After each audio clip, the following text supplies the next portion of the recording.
Good morning students. कल अपनों ने जो आपका चैप्टर है Nazism and the rise of Hitler, इसके बारे में कुछ फैक्ट पढ़े थे कि कैसे वेमार रिपब्लिक का बर्थ हुआ था। अब जो वेमार रिपब्लिक है, जिसे अपन एक नेशनल असेंबली के तौर पर देख सकते हैं जर्मनी के अंदर, है ना। तो ये एक वेमार रिपब्लिक जो है, इसको लोगों ने पसंद नहीं किया, यानी कि जो डेमोक्रेटिक गवर्नमेंट वहाँ पे आई उसको लोगों ने पसंद नहीं किया, लोग उससे परेशान थे।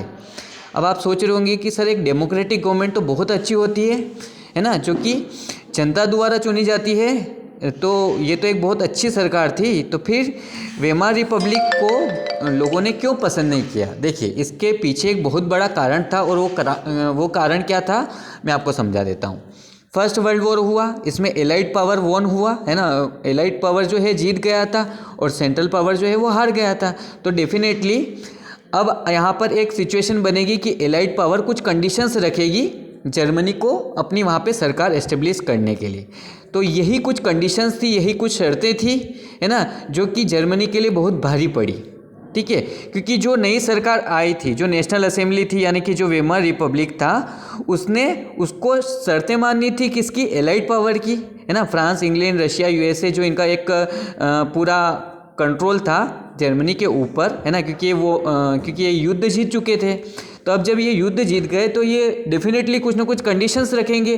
तो अब ये वेमार रिपब्लिक ने अपनी सरकार, जर्मनी में अपनी सरकार बनाने के लिए फ्रांस, इंग्लैंड, रशिया और यूएसए, ये इनका जो एलाइड पावर था, और भी बहुत सारी कंट्रीज थी, ये एलाइड पावर की शर्तें मानने का तय किया कि हम अगर इनकी शर्तें मान लेंगे तो ये जर्मनी के ऊपर अपना पावर नहीं जमा के रखेंगे। लेकिन कुछ कंडीशंस थी उनका। तो एलाइड पावर के बीच में और सेंट्रल पावर के बीच में एक समझौता हुआ। ये समझौता ट्रेटी के रूप में जाना गया। और देखो, सिंपल सी बात है कि अगर कोई भी प्रॉब्लम है, कोई भी समस्या है, उस समस्या का समाधान सामने वाले व्यक्ति के यहाँ पे जाके ही अपने को करना पड़ेगा। यानी एलाइड पावर जहाँ पे डिसाइड करेगा, जिस प्लेस पे डिसाइड करेगा, वहाँ पे ही जाके अपने को समझौता करना पड़ेगा। क्यों? क्योंकि अपन तो हारे हुए व्यक्ति हैं, है ना। सिंपल सी बात है। तो एलाइड पावर ने डिसाइड किया कि वो वर्साइल के अंदर, है ना, वर्साइल के अंदर जाके आपके कुछ मेंबर को हमारे इस शहर में बुलाएंगे और उनसे एक समझौता करवाएंगे। इस समझौते को बोला गया ट्रेटी ऑफ वर्साइल। तो अब ये ट्रेटी ऑफ वर्साइल क्या था, इसके बारे में मैं आपको डिटेल में समझाता हूँ। देखिए, अब ये एक समझौता हुआ, और ये समझौता जर्मनी के लिए बहुत बड़ा प्रॉब्लम क्रिएट करके लेके आया। ठीक है, सबसे पहला क्या था कि जर्मनी की जितनी भी ओवरसीज कॉलोनीज थी, ये ओवरसीज कॉलोनी क्या होती है मैं आपको समझाता हूँ। ओवरसीज कॉलोनी मतलब जर्मनी ने जब युद्ध के दौरान कुछ कंट्रीज़ के ऊपर कुछ कंट्रीज़ को कैप्चर्ड कर लिया था। ठीक है, कुछ कंट्रीज़ की टेरिटरी को कैप्चर्ड कर लिया था, उसे ओवरसीज कॉलोनीज बोला गया। यानी ये जर्मनी द्वारा कैप्चर्ड की गई थी। ठीक है, तो अब इसे ये वापस देना पड़ी, 13% इसकी टेरिटरीज को वापस देना पड़ी। ठीक है, 13% इसकी जो 10th पॉपुलेशन अगर अपन देख सकते हैं, तो 13% इसकी टेरिटरीज उसको इस ट्रेटी में, यानी कि समझौते के दौरान वापस से देनी पड़ी।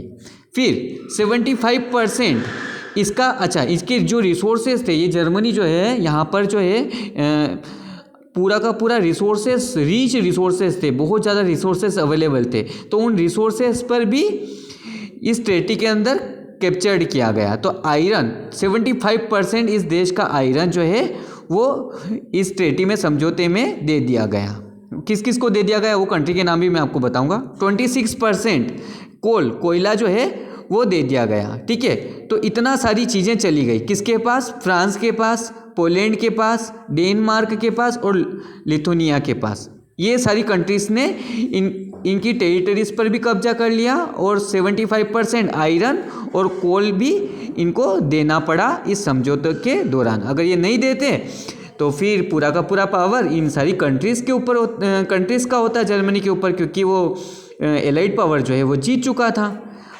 पहला कारण तो ये। दूसरा कारण, द एलाइड पावर डीमिलिटराइज्ड, यानी कि डीमिलिटराइज जर्मनी, यानी कि एलाइड पावर ने क्या किया, जर्मनी की जितनी भी मिलिट्री थी उसको डीमिलिटराइज कर दिया, मतलब वहाँ की सेना पर उसका कंट्रोल ख़त्म कर दिया। क्यों? ऐसा क्यों किया?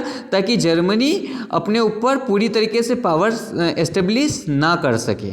ठीक है, यानी कि उसके हाथ बांध दिए गए एक तरीके से देखो तो आप, ठीक है, यानी कि वो कठपुतली बन गई। वो वेमर जो रिपब्लिक सरकार जो बनी थी, नेशनल असेंबली की जो गवर्नमेंट बनी थी, वो एक तरीके से कठपुतली बन गई इन एलाइड पावर के बीच में।